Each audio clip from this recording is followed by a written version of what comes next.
Hello my friends, it's the Game Boy Geek here, and today you'll be leading a legion into war where you'll be trying to dominate territories and control the world.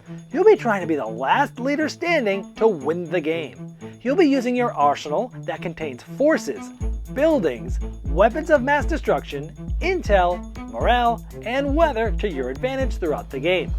Legion of War is a collectible, military-themed strategy trading card game. It plays in about 30 minutes for 2 players, and an additional 15 to 30 minutes per player after that.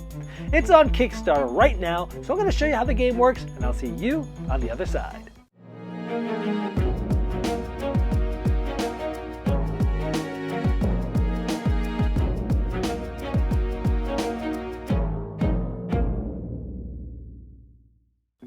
This is a Kickstarter preview, so the art is not final, it's subject to change. You're going to want to check the Kickstarter link in the description of this video to see all the art, components, and pledge levels available. You will be seeing some cards today that don't have any art on them, and that's just because the prototype I have was not yet final. Each player in Legion of War is going to get a deck of cards, and this could be a starter deck or you could build your own. Each deck is going to have a leader and some territories. The object of the game is to have your leader be the last one standing. But you can't just attack another player's leader. You either have to destroy all 4 of that leader's territories, or that leader has to have no morale left, starts with 19, or they have to have no cards left in their deck. Only then can you start attacking their leader, and the leader will have a certain amount of health, and if you're the last leader standing, you win. At the beginning of the game, each player is going to draw 8 cards from their deck, and that's going to be their starting hand. Now, over the course of the game, you're going to be playing cards, and you're going to need to pay certain resources in order to play those cards.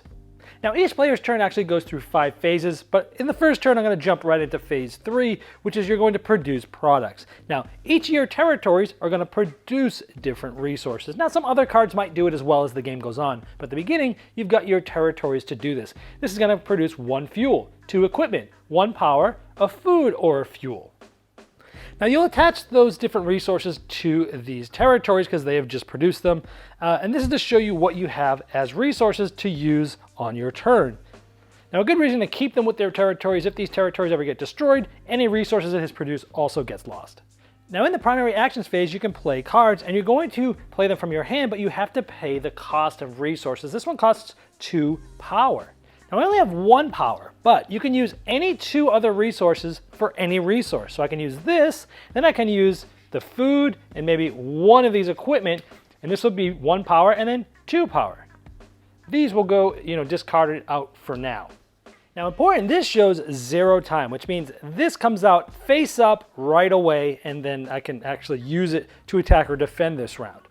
Now I'd like to play 1 of these 2 cards, but I don't have the resources for it. This one needs this, which is a generic resource, you could use anything, and this is power, which I don't have any left. This one I have the fuel and the equipment, but I don't have a 3rd resource of any type for generic, so I can't afford to play these. However, in this case, let's just assume I do to show you an example. Now this has 1. This means that it is going to be turned face down for 1 turn, and we'll put a timer on there. So when you do this, you'll pay the resources underneath it, but you won't show the opponent what this is. You will put this down here so it knows that you're going to have something coming out in a few turns. Now we'll put a time tracker on there. This had a 1, so we'll put a die on there for 1. They know that now next turn this is going to be able to activate. So let's assume we're done playing cards. Then we go to the attack or pass phase where we're going to go ahead and attack. This was a 0, so it came out right away. And we're going to attack. Now you can attack an opponent's territory, buildings, or their leader if all their territories are gone, or its morale is gone, or its deck is gone. So in this case, we're going to try to take up 1 of its territories. Now each card will have some abilities you'll want to keep note of, but it has an attack value and a health value. Now in this case, it is going to attack for 80. Now this has an attack of 0, but a health of 400. So this player, assuming they could actually try to defend with 1 of their units, but it's the first turn of the game. Let's just say they didn't have anybody to defend with. And so this one is going to go from 400 down to 320 because 80 has hit it. Now, in this case, I'll just keep track of it on paper. Now, because we attacked with this person, we're going to flip them like this, and this means that this card will not be able to be used as a defender on the next player's turn until it's our turn again. They'll flip back over. So if we attack with a unit, it's not going to be able to defend when other players are attacking us. But let's say it was a future turn, and this player actually had someone to defend, and they decided to defend. So let's say they decided to defend with this specific tank here. Now you can only defend ground forces with ground forces, and those are made up of soldiers and army. If it was an air unit, they can only defend to air, and if it was navy, they can only defend to navy. So in this case, they're defending. Now this player does 80 damage, but this one has 90 health, so it does not defeat this. This now simultaneously will strike back with 90 attack, and this only has 50 health, so this unit would actually get destroyed and it'd be, go out of the game. But let's say it was reversed. Let's say we were attacking with this and they defended with this. Well, this does 90 to this 50, it's going to be gone. This does 80 to this 90, it's not gone, and this sort of will just get its health back at the end of this battle.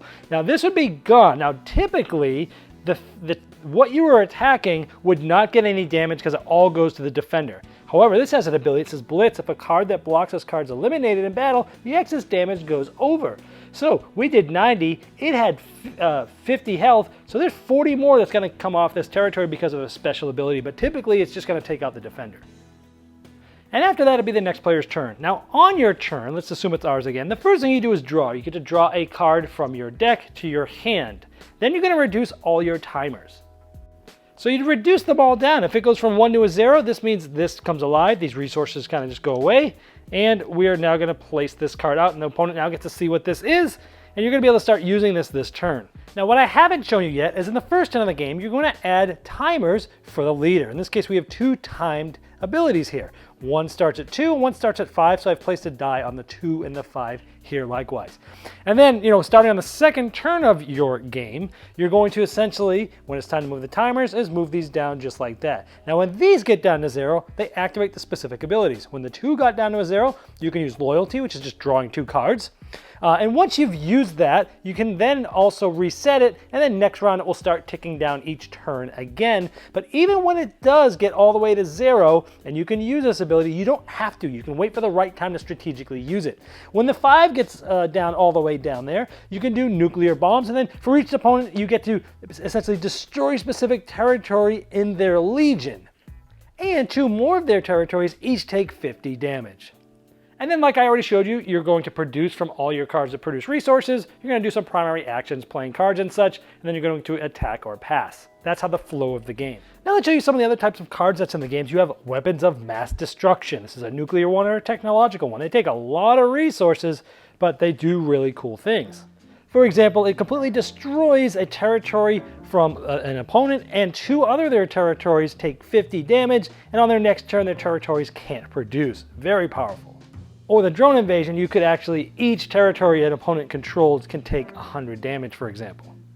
And also all non-drone soldier forces a specific opponent has is gone. Now I want to show you some more ground units, like this one has stealth, so cards without stealth can't block this card.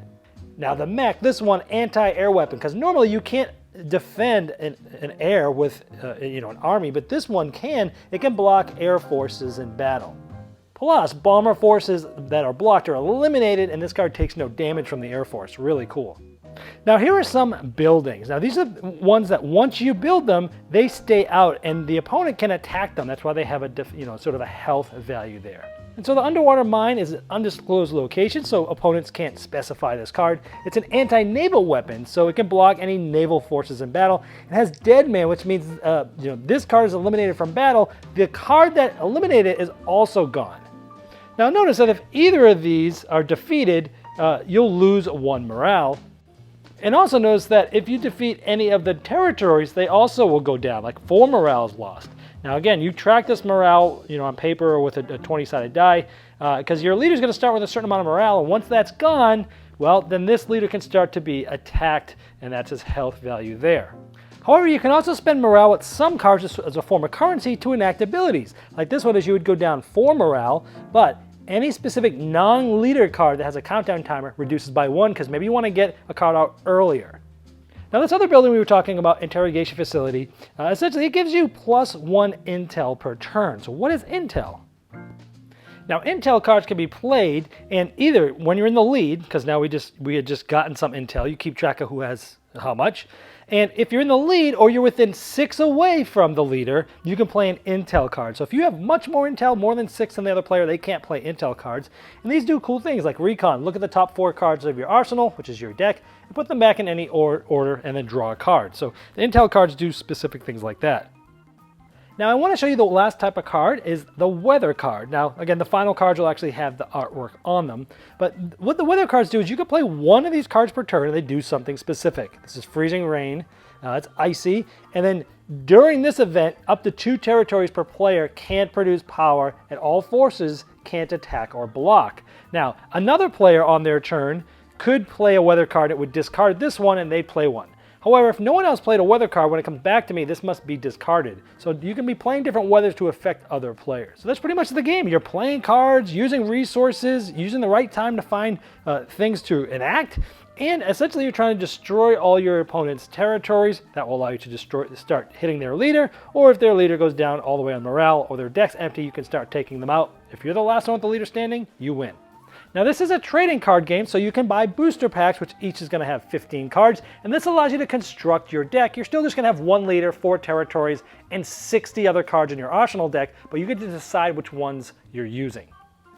Now in this booster pack, I got a new leader, and its timed abilities are Pirate. You can take a specific unused product from a specific opponent, and then attach it to this card, and you can spend it, so you're sort of stealing resources from opponents.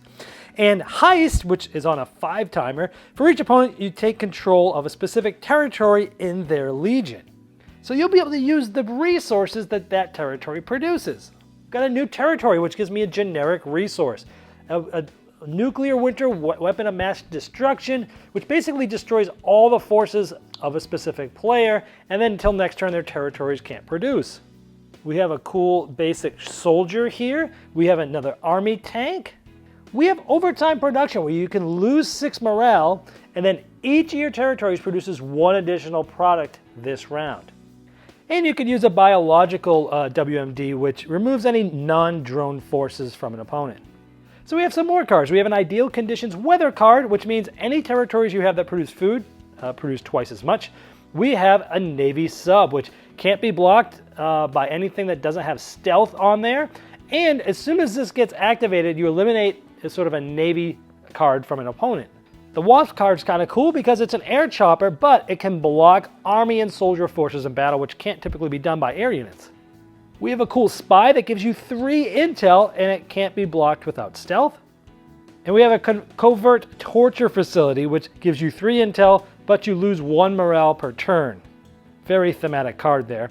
And then here we have a Drone Soldier. So those are some of the cards you might find in a booster pack. Well, there you have Legion of War, and as I showed in the overview, you'll be able to learn the game quickly with pre-made decks, but delve into the depths of the game by collecting cards from booster packs and customizing your decks to different strategies. Now, if you'd like to see the final art and components and all the different pledge levels available, you can click the link below me in the description of this video, and it will take you directly to the Kickstarter project page, and I'm sure that the creators of Legion of War would love your support.